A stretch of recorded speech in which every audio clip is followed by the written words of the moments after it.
little after 5 a.m. in the morning. Just walking through my greenhouse. Got tomatoes, peppers, cucumbers, all kinds of cool stuff going on.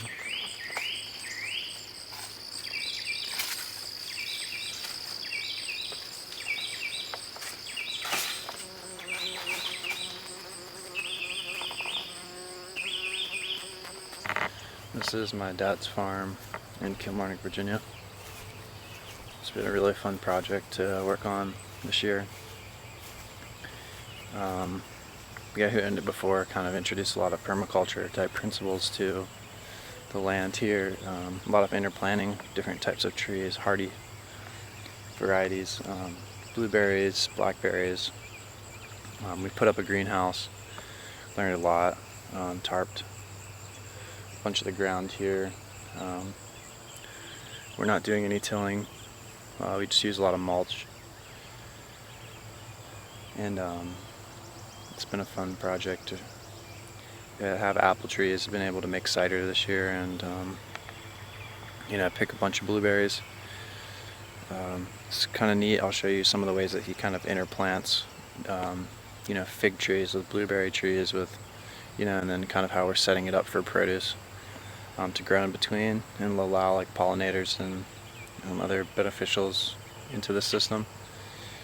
So this was a greenhouse I got from Farmer's Friend. It's a kit that you can easily take up and down. So I think most people that use them put them up every year and take them down every year. Really portable, easy to use. So yeah, this has been our biggest tool this year. I didn't have any money to buy this, so I took out a business credit card and paying it off. And I think a lot of people don't recommend that, but I really highly recommend it if you don't have any other way to get your business started. The interest rate's about double whatever you're gonna pay, but you're max out at like $6,000, so you're only gonna be like $10,000 in debt. And if you can't make $10,000 on a business, then I really don't think that it's worth doing, personally. But yeah, these are behind me. We have some of the tomatoes that we're growing, and these down here are those tarps that I mentioned earlier. Where we kind of keep things from being weeded, and you can see over here just how bad the weeds are. So that's an area that's not tarped, and any beginning farmer, I'd recommend getting these tarps because as you can see behind me right here, those lettuces are basically no weed pressure and growing great.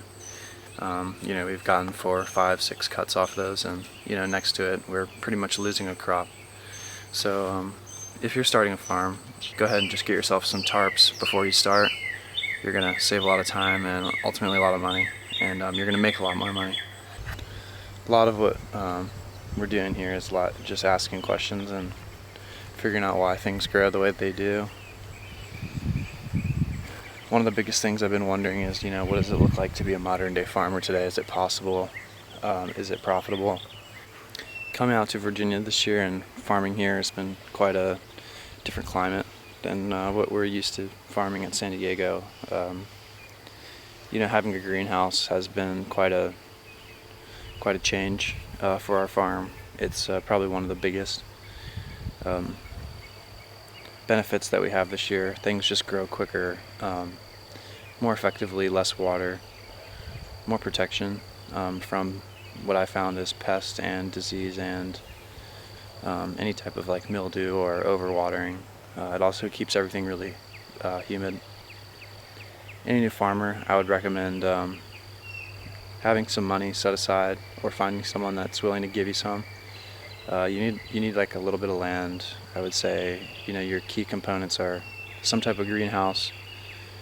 If it's a new space that's never been farmed before, you're definitely going to want some type of thick tarp that you can stake down and basically either burn holes into or cut holes into and plug pre-existing plants into the ground. Anything that we've done on this new property where we've started plants from seed in the ground have just been overrun by weeds, and I think that that's something that you would you would really want to think about before starting a farm. It's been one of our biggest challenges, but also, by just saving money and spending money on the tarps, we've really been able to sort of increase our production and just reduce a lot of headache. It's not the prettiest thing in the world, but at the same time it works really effectively, and pretty much nothing else works as effectively. Having good tools is another thing that you would want to look into.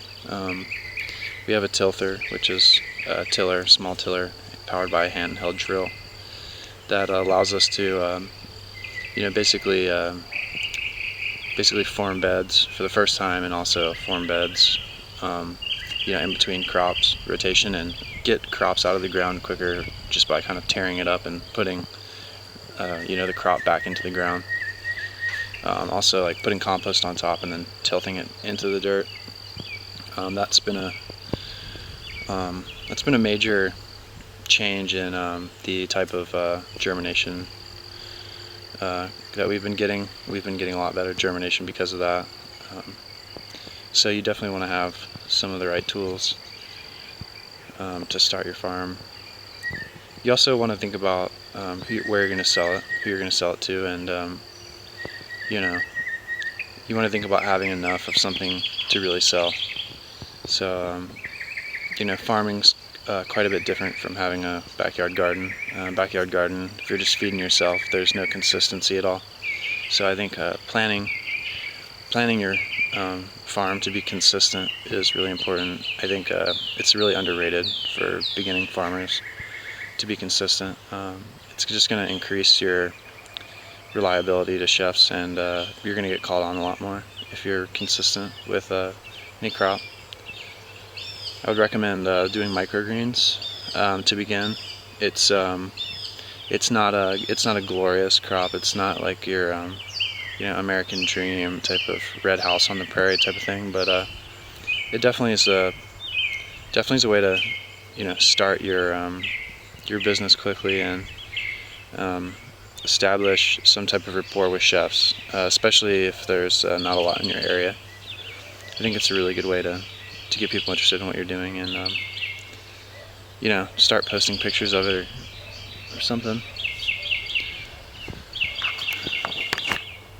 Another thing I've really learned is just how interested people are in this way of life and this idea of growing your own food and being healthy, and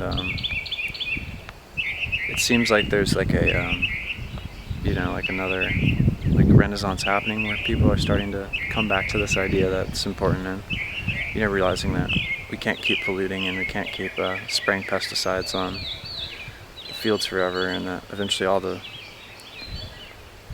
the emissions from the cars and airplanes and boats and stuff are gonna cause some type of negative effect, which we're already seeing, an increased rise of like cancers and different types of things like that.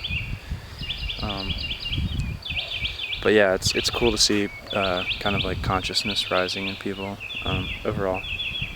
This has really been a cool opportunity for me to express myself in a new way. I've always had a hard time using the traditional formats to kind of get my point across, and had a hard time being inspired to like do something start to finish. So it's been a great way for me to learn about what my artistic vision is.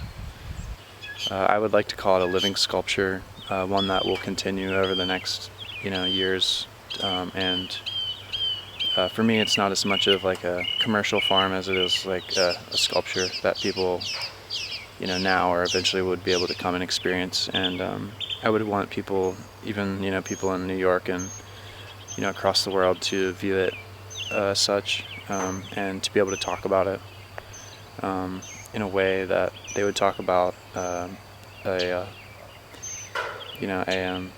installation piece or a painting, because that's really like what I'm doing here. It's a little bit more than just your traditional farm, and the reason why I'm doing things is thought out and purposeful. This is Christian at Forest Farms. If you like what you see here, share it, and let your friends know.